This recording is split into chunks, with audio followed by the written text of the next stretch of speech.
ठीक है, तो हम आज देखेंगे कि अगर पेट्रोल पंप का GSTR 3 भी लगाना हो तो हम वो जो रिटर्न है वो किस प्रकार से लगाएंगे। मैं आप लोगों को बता चुका हूँ कि नॉन GST जो सेल्स है उसके अंदर भी गवर्नमेंट ने इसमें पेट्रोल पंप है, पेट्रोल, डीजल और एल्कोहल, इन तीन चीजों को गवर्नमेंट ने नॉन GST सप्लाई के अंदर रखा है।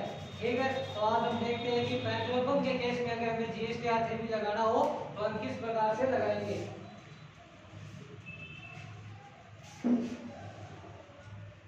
सबसे पहले आपको जाना है GST के लॉगिन के ऊपर।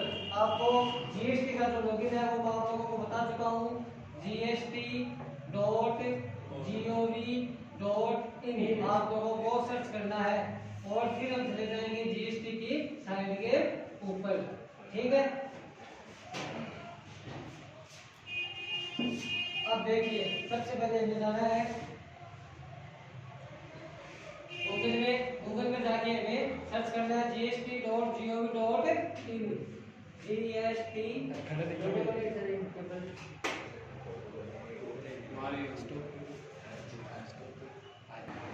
यूजर नेम के अंदर आपको यूजर नेम भरना है और पासवर्ड के अंदर आपको पासवर्ड भरना है। मैं यूजर नेम इसे खाली कर रहा हूँ।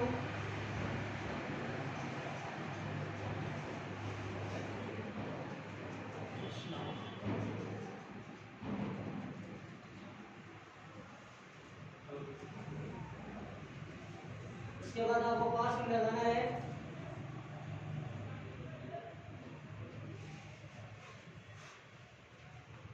उसके बाद में आपको लगाना है कैप्चा।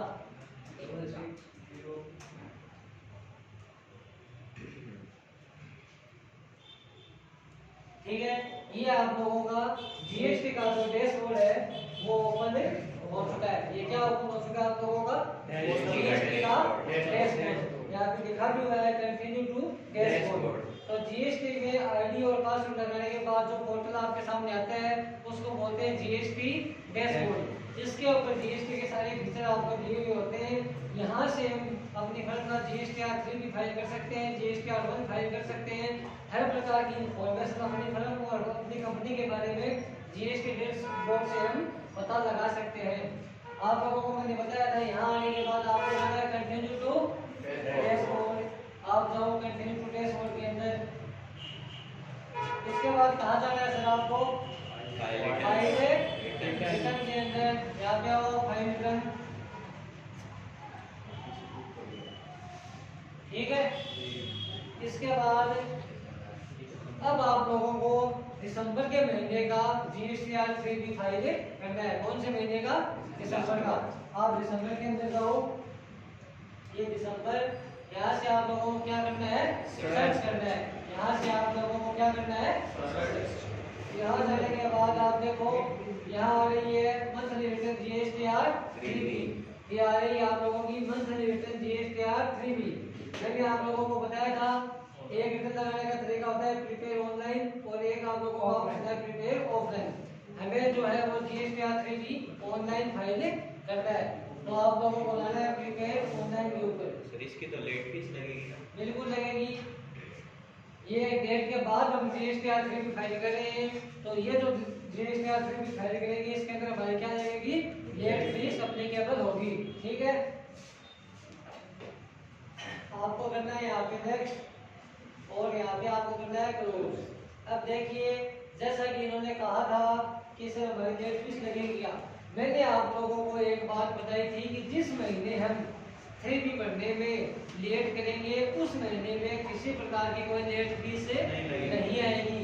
जितनी भी लेट फीस है वो कौन से महीने में आएगी नेक्स्ट मंथ के अंदर, 6 महीने में कभी नहीं आएगी। आप देख सकते हो इस केस के अंदर आज हमारी कोई लेट फीस नहीं है। अगर लेट फीस होती तो यहाँ पे late fees interest and late fees में यहाँ पे आता। ठीक है, तो ये जो डिफरेंस है रिटर्न लगाने का डेट के बाद का, जितनी भी हमारी लेट फीस है वो कब निकलेगी अगले महीने में। जब हम जनवरी माह का GSTR 3 लगाने जाएंगे तब हमारी लेट फीस भरने वाली आएगी। ठीक है, अब आप लोग बताओ मेरे को, सबसे पहले देखो इसमें कॉलम नंबर दिया गया है 3 पॉइंट है। सबसे पहले कॉलम नंबर है 3.1, इसके ऊपर लिखा हुआ है टैक्स ऑन आउटवर्ड। क्या लिखा हुआ है टैक्स ऑन आउटवर्ड। और आउटवर्ड का मैंने आप लोगों को क्या सेल्स। इसका मतलब ये है कि हमारी फर्म की जो भी सेल्स की डिटेल है वो कॉलम नंबर 3.1 में जानी है। हमारी फर्म की जो भी आउटपुट है उसकी डिटेल है वो कॉलम नंबर 3.1 में जानी है। ठीक है सर। उसके बाद 3.2 नंबर कॉलम में लिखा हुआ है इंटर स्टेट सप्लाई। क्या लिखा हुआ है? Inter state supply. Inter state supply का मैंने आप लोगों को बताया था ऐसी सप्लाई जो एक स्टेट से दूसरे स्टेट में होती हो। ठीक है, आउट ऑफ स्टेट ऐसी अगर सप्लाई हमारी फर्म की है तो वो आपकी जाएगी इंटर स्टेट सप्लाई के अंदर। उसके बाद 4 नंबर कॉलम में लिखा हुआ है eligible ITC. Eligible ITC. Eligible ITC का मतलब ये है आपने जो भी माल परचेज किया है टैक्सेबल, अगर आप लोगों ने माल परचेज किया है उसके ऊपर जो टैक्स लग के आया होगा उसको हम क्या बोलते हैं? आईटीसी। तो आईटीसी का मतलब आप लोगों को मैंने बता दिया बार बार। आईटीसी का मतलब है इनपुट टैक्स क्रेडिट। और साधारण भाषा में अगर हम बोले तो ये टैक्स है परचेज का, tax on purchase, tax on purchase. ये आप लोगों को हमेशा ध्यान रखना है। जो भी माल आप लोगों ने खरीदा है या परचेज किया है टैक्सेबल माल, उसके ऊपर जो जीएसटी लग रही है उसको हम बोलते हैं आईटीसी, इनपुट टैक्स क्रेडिट। अगर आईटीसी होगी तो इसको अंदर में भरेंगे। उसके बाद में कॉलम नंबर 5 दिया हुआ है exempted nil and non GST invoice supply. Column number 5 में आप लोगों को क्या दिख रहा है? इसमें लिखा हुआ है exempt nil and non GST invoice supply. Non GST invoice supply इसका क्या मतलब है? यहाँ पे इनवॉइस सप्लाई लिखा हुआ है ना कि आउटवर्ड सप्लाई। यहाँ पर इनवर्ड सप्लाई लिखा हुआ है कॉलम नंबर 5 के अंदर ना कि आउटवर्ड सप्लाई। मैंने आप लोगों को बताया है आउटवर्ड का मतलब हमेशा जीएसटी में क्या होगा? सेल्स। और इनवर्ड का मतलब हमेशा क्या होगा? परचेज।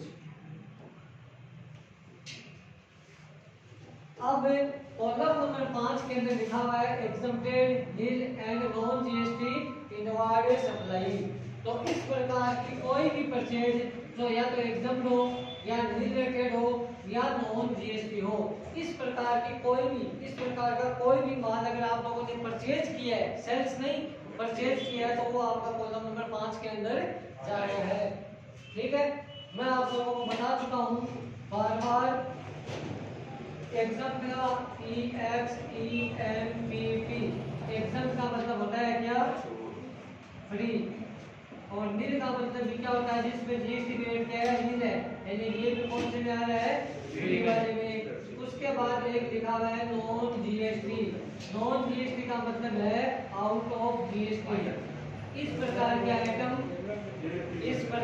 आइटम जिसको अभी तक गवर्नमेंट ने जीएसटी में शामिल नहीं किया है उन आइटमों को कौन सी कैटेगरी में लेके आएंगे? नॉन जीएसटी में। यही बात यहाँ पे लिखी हुई है exempt nil and non GST invoice supply. अगर किसी प्रकार की आपकी फ्री वाली या नॉन जीएसटी वाली परचेज है तो आपको कॉलम नंबर 5 में देना है। और 5.1 में लिखा हुआ है इंटरेस्ट एंड लेट फीस। अगर आप अपनी फर्म का GSTR3B ड्यू डेट के बाद फाइल करते हो तो हमें क्या पेमेंट करना पड़ेगा? Late fees. अगर आप ड्यू डेट तक फाइल करते हो आपके ऊपर किसी प्रकार की कोई लेट फीस नहीं लगेगी। अगर आप ड्यू डेट के बाद फाइल करते हो तो इंटरेस्ट एंड लेट फीस आपके ऊपर लगेगा। ठीक है, ये सब बातें आपकी क्लियर होगी ना? अब चलते हैं आगे। अब देखिए सबसे पहले मैं जाना है कॉलम नंबर 3.1 के अंदर। आपको इसके ऊपर क्या करना है? क्लिक करना है।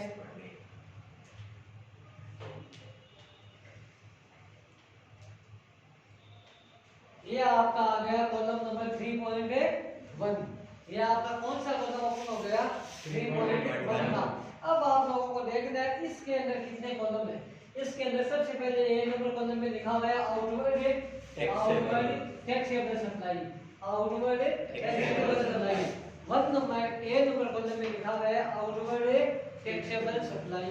आउटवर्ड टैक्सेबल सप्लाई का मतलब अगर आप आप लोगों ने किसी प्रकार की कोई टैक्सेबल अगर गुड्स का अगर आपके पास बेचा है, टैक्सेबल गुड्स अगर बेचा है, तो उसकी जो डिटेल है वो कौन सी कॉलम में जाएगी? ए नंबर में। ए नंबर कॉलम में आपका जो है वो टैक्सेबल जो भी आपने गुड्स बेचा होगा पूरे महीने के अंदर वो जाएगा ए नंबर में। उसके बाद बी नंबर कॉलम के अंदर क्या लिखा हुआ है? Outward taxable supply zero rated. कौन सी? Zero rated. मैंने कल आप लोगों को कल या परसों बताया था जीरो रेटेड का मतलब कौन सी सेल्स यहाँ पर आने वाली है? सेल वाली, सेल स्पेशल इकोनॉमिक जोन। जो भी गुड्स आप स्पेशल इकोनॉमिक जोन के अंदर बेचोगे वो सारा का सारा जो गुड्स है वो कौन सी कैटेगरी में आता है? Zero rated. अगर आप स्टेज को माल बेचोगे तो आपको कौन से कॉलम के अंदर सेल्स को भरना है? कॉलम नंबर बी के अंदर। देखो एक नंबर में आपको भरना है टैक्सेबल, दो नंबर में आपको भरना है जीरो रेटेड। फिर सी नंबर कॉलम में क्या लिखा हुआ है सर? सी नंबर कॉलम में लिखा हुआ है अदर आउटवर्ड सप्लाई रिलेटेड और एग्जम्प्टेड। सी नंबर कॉलम के ऊपर लिखा हुआ है आउटवर्ड सप्लाई रिलेटेड और एग्जम्प्टेड। इस प्रकार की सेल्स जो या तो एग्जम्प्टेड है या आपकी क्या है? रिलेटेड है। और मैंने आप लोगों को बताया था एग्जम्प्टेड और रिलेटेड में क्या आता है? गेहूं आ सकता है, बाजरा आ सकता है, मिल्क है, वो आ सकता है, और क्या आ सकता है? पानी आ सकता है। ये जो आइटम है ये सारे कौन से में आते हैं? रिलेटेड और एग्जम्प्टेड के अंदर आते हैं। तो अगर आपकी फर्म की इस प्रकार की सेल्स है तो वो कॉलम नंबर सी के अंदर भरना है। उसके बाद में कॉलम नंबर 4 है reverse supply liable to reversal. इस प्रकार की परचेज ताकि सेल्स की बात कर रहे हैं हम यहाँ पे, इस प्रकार की परचेज जिसके ऊपर क्या लगा है सर? रिवर्सल। अगर इस प्रकार की कोई भी परचेज है तो आपकी कॉलम नंबर कौन से में आएगी? डी के अंदर। उसके बाद आपको नीचे एक कॉलम आया हुआ है ई नंबर वाला कॉलम। ई नंबर कॉलम जो है उसमें क्या लिखा हुआ है? Non GST, non GST outward supply.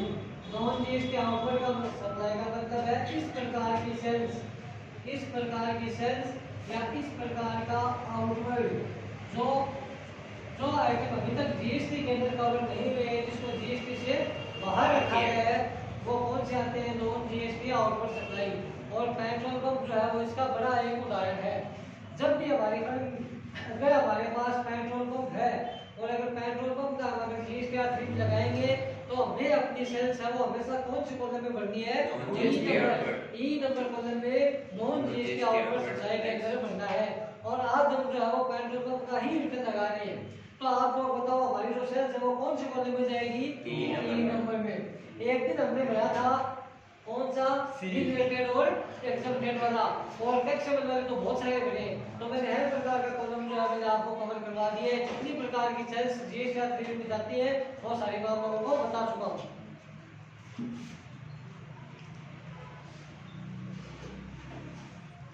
अब आप लोगों को बनना है यहाँ पे क्या बनना है?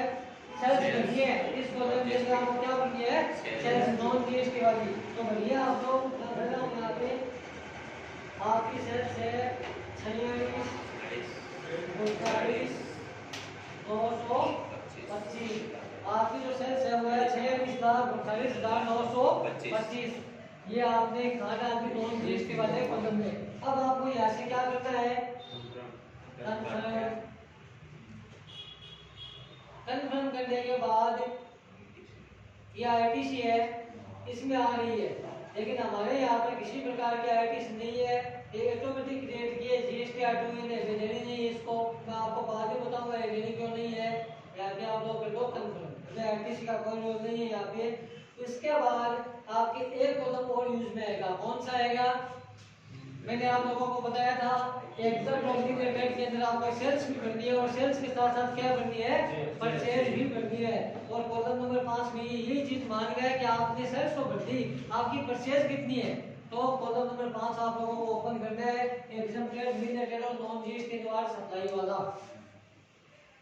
ठीक है। अब देखिए साहब इसमें दो कॉलम ओपन हो रहे हैं। एक तो आ रहा है from A supply under composition scheme exam and related supply. जब हम लोगों ने फ्री वाला भरा था तो आप लोगों को ध्यान होगा मैंने यहाँ पे परचेज लिखी थी इंट्रा स्टेट सप्लाई के सामने यहाँ पे लिखी थी। आज हम बने नॉन जीएसटी वाला, तो ये नॉन जीएसटी वाला सप्लाई है। यहाँ पे ये पूछ है आपकी जो नॉन जीएसटी परचेज है वो इंटर स्टेट है या इंट्रा स्टेट है। इंटर स्टेट का मतलब जो भी माल आपने परचेज किया वो स्टेट से अगर बाहर से परचेज किया तो आपको परचेज है वो इसको अंदर में डालनी है, और फिर स्टेट के अंदर से किया तो इसको डालनी है। हमारे वाले केस के अंदर हमारे जो भी परचेज है वो कौन से है, इंट्रा स्टेट है। तो इस कॉलम के अंदर हमें क्या डालना है, परचेज। ये परचेज हमारी परचेज है 48,94,873, ठीक है। ये कंफर्म। उसके बाद आपको क्या करना है, देखो आपने नॉन जीएसटी की सेल्स डाल दी, नॉन जीएसटी की परचेज भी आपने डाल दी। उसके बाद आप लोगों को क्या करना है, सेव जीएसटीआर 3B, ये आप लोगों ने कर दिया, सेव जीएसटीआर 3B। इसके बाद आप लोगों को क्या करना है, proceed to payment. Proceed to payment करने के बाद आपको क्या करना है, मेक पेमेंट। यहाँ पे आप लोगों को क्या करना है, यस।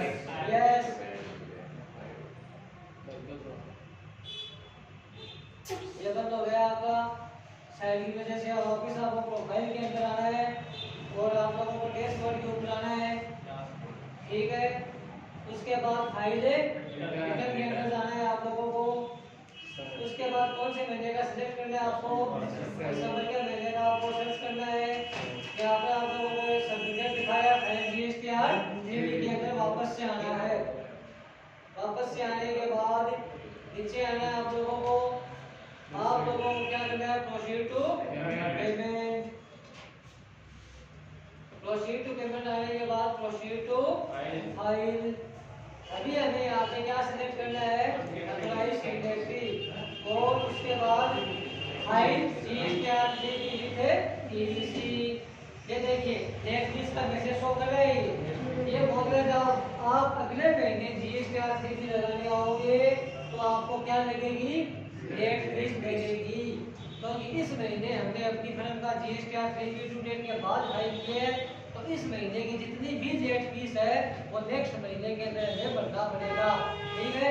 ये मैसेज आ गया, late fees due to give, late fee due to give between submit and filing of GSTR 3B will be added in a late fee payable in the next month written from October onwards।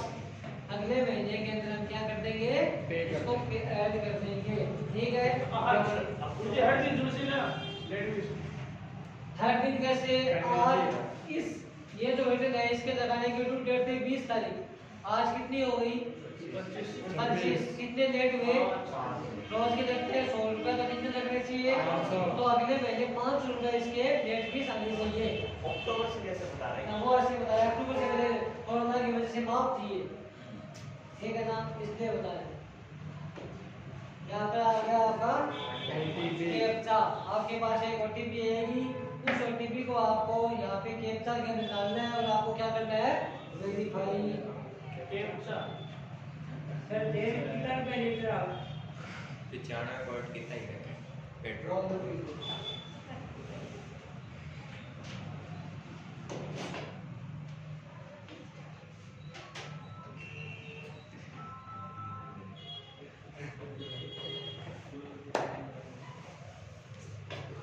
OTP देख रहे हैं कहाँ पे आ रही है, OTP आते ही हम इसको क्या कर देंगे, फाइल कर देंगे। ओटीपी आई नहीं है,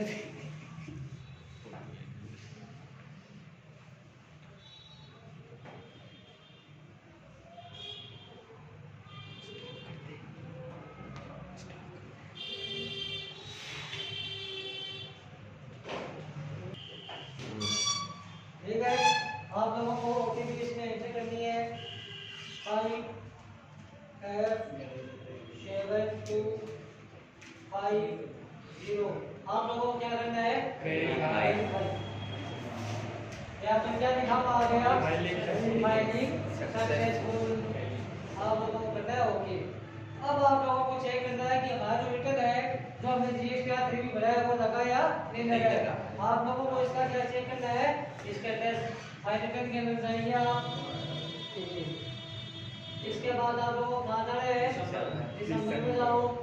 यहाँ पे आप लोगों को क्या करना है, सर्च करना है।